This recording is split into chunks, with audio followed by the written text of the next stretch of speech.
Welcome to our first virtual TDOC town hall with correctional officers, probation parole officers, instructors from our training academy, the Office of Investigations and Compliance.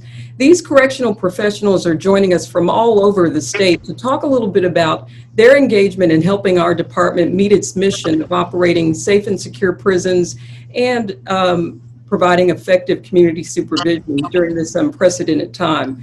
So first, let me just go around and ask everyone to tell us how you're staying safe during this time, a little bit about how your jobs may look differently now in the age of coronavirus and other challenges. So if we can start with Lieutenant Alexia Johnson from Mark Luttrell Correctional Center in Memphis. Lieutenant Johnson, how are you? Things are different by just now part of my daily uniform is a mask. You cannot enter the institution without a mask.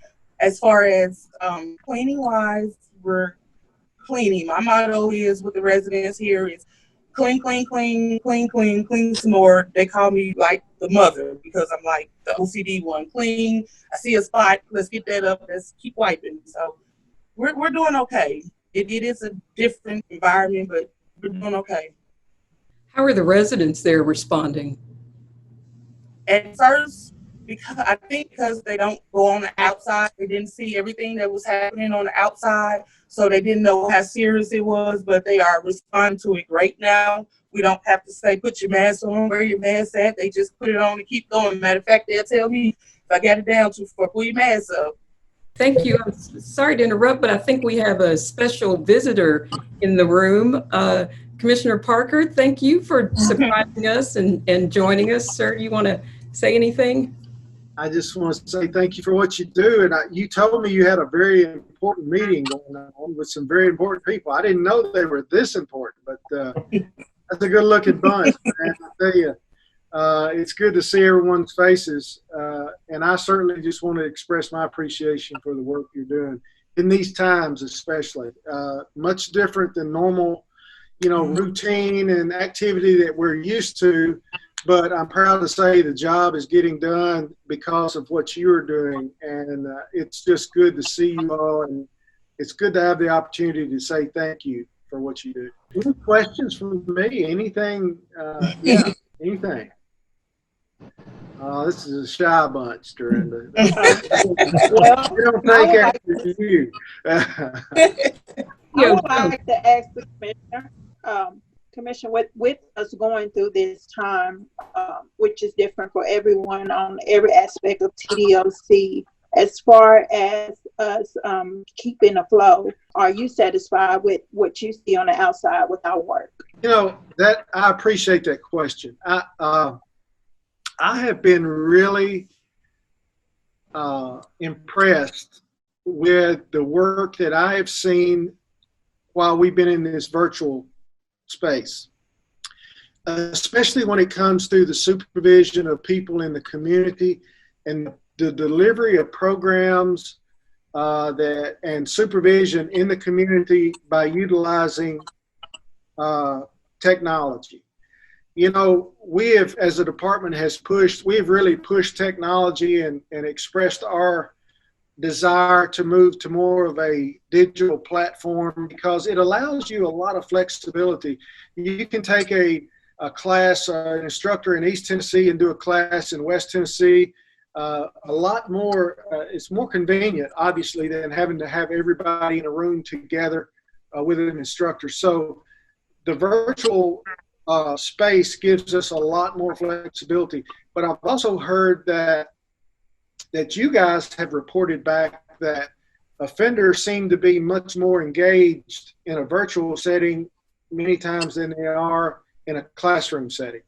So when we think about our supervision strategies and how we work to try to give people the opportunity to change their lives and get on the right track, a lot of times we're focused on a lot of cognitive programs and behavior management programs and substance use programs. So when you have people that are engaging more, you tend to believe that you're going to get better results from that, right? And we've seen that. We've seen that by using technology and just using the tools that we have available or that you guys have available and that you're using. So I'm very excited about that and look forward to the opportunities to be able to serve more people at a lower cost. And this opportunity, this pandemic has really forced us to get outside of our comfort zone and use tools like this going forward. Thank you, Commissioner. We appreciate you. I'm not going to bore you anymore. I just wanted to just stop by and say hello. Thank you for what you do. I think you guys are look, we got the best team in state government. The bottom line is I appreciate you all. I appreciate you all, and I thank you for what you do every day and for supporting our mission in the Department of Corrections. You guys are the best. Thank you. Thank you. We appreciate you stopping in. Thank you. That was a nice surprise. Thank y'all for jumping in there and asking questions. So let's get back to our discussion then. In probation and parole, I know some of your supervision has been modified a bit in this age. Anybody want to talk about what it looks like there in the community? I do a lot of assessments over the phone, thank goodness. I actually do a lot more since we're working from home than they would come in the office. So we're all doing great. We're working as a team. And at the academy, Instructor Baldwin, what does that process look like now? How is it different from before? Well, right now we don't have any students at the academy. We've suspended training here because of the large groups of people that could come in. It just creates a problem of social distancing and room availability. So we've been doing a lot of the localized training. It's put a little bit of a strain on the instructors because now they're traveling, and instead of being local in one area, they're traveling around the state. But everyone's doing really good. Training is still continuing, and we're still meeting the mandate for TDOC when we do all of this. It is an unusual time, but this question, so I want to open this up for anyone who wants to jump in, and we're going to switch just a little bit, but while many businesses have had to lay off their employees during this time, the work that you all do is essential every day and recession-proof, which means we're currently hiring. But I'm wondering what anyone would say to anybody out there who might be considering joining our team about why you enjoy the work that you do and why you're there. PPO Barnes, do you want to take a stab at that? I love my job. I tell everybody what I do. I'm proud of it. I always tell them it's a great opportunity to get in with TDOC. They always have good recommendations. They always ask me why I chose my job, and I said I always like to help other people. I took an internship in college, and I didn't have no idea about this career.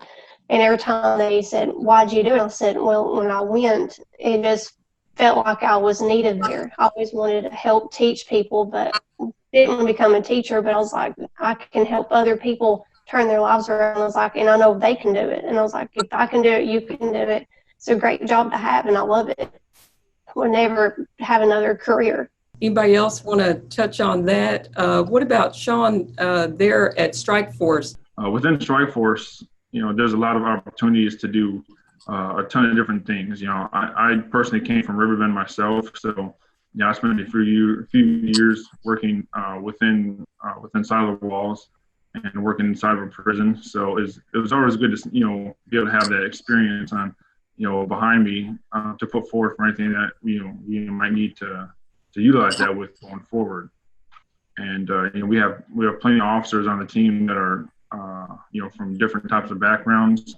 But Strikeforce is a team that's here to try to meet the mission of the department in any shape or form necessary that we need to. And now we're helping out at Northwest Correctional Complex. We've been out there for some time since this pandemic started, and they're a shorthand institution, and so we provide support for the staff out there to assist with them. And so we're trained to work inside the prisons and along outside the prisons. Someone mentioned teamwork a minute ago. You know that we have critics from time to time, but sometimes our critics forget that the jobs you all do especially are difficult, sometimes dangerous, not something everybody can do. Tschida, would you agree with that? And how important is it to work as a team in this agency? I would definitely agree with that. It takes a special person to come in and voluntarily come to prison day after day.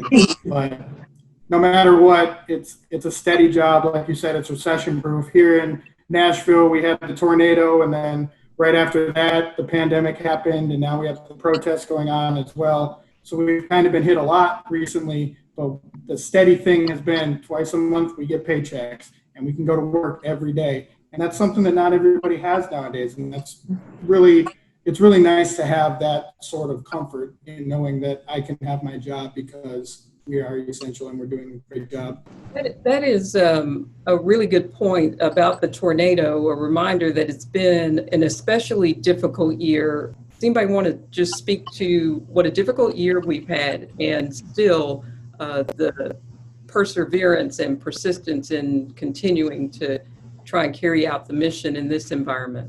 Especially here in Nashville, with the tornado, with Corona, with the protests, with everything that's impacting us as TDOC as a whole, we've kind of pulled together, and we come to work every day just to change mindsets. That is a beautiful, great, timely message. I just want to go around before we let you guys go and get back to work to just, number one, ask you how you all are doing, like individually, but also just any final thoughts that you want to leave with us before we wrap up. Change comes out of necessity.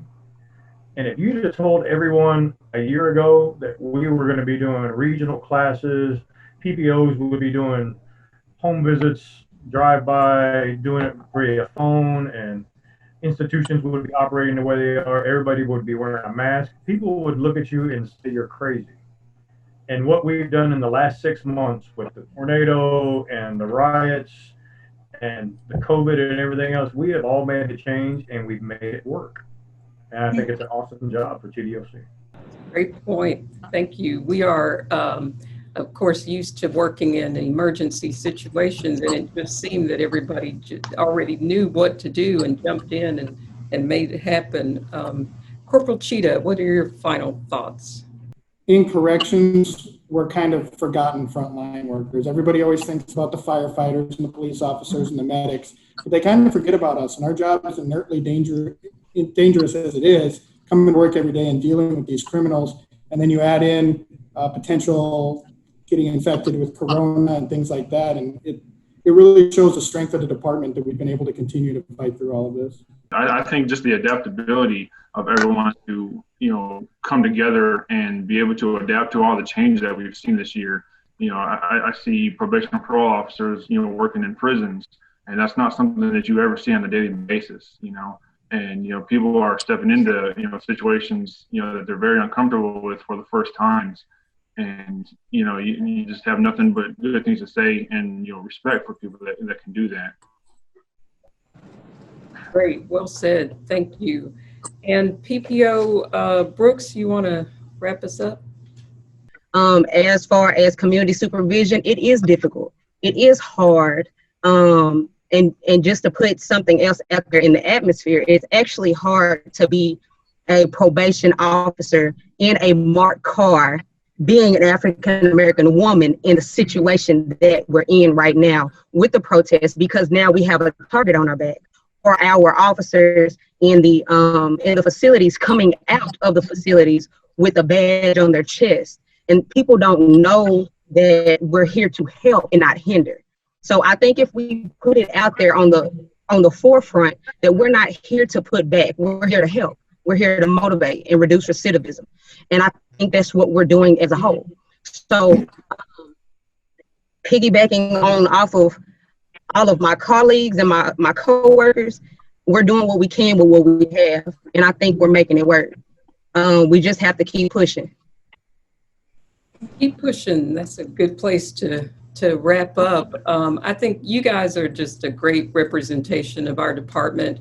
I really appreciate you taking the time to talk to us, and I hope we can, we plan to get together again and continue these conversations so that the people of Tennessee and our other coworkers who may be watching and our colleagues across the state can hear about some of the things that they may not be aware of and can see great people like you representing the Tennessee Department of Corrections. So thank you all.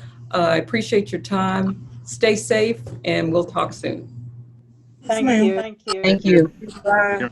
Goodbye, everyone.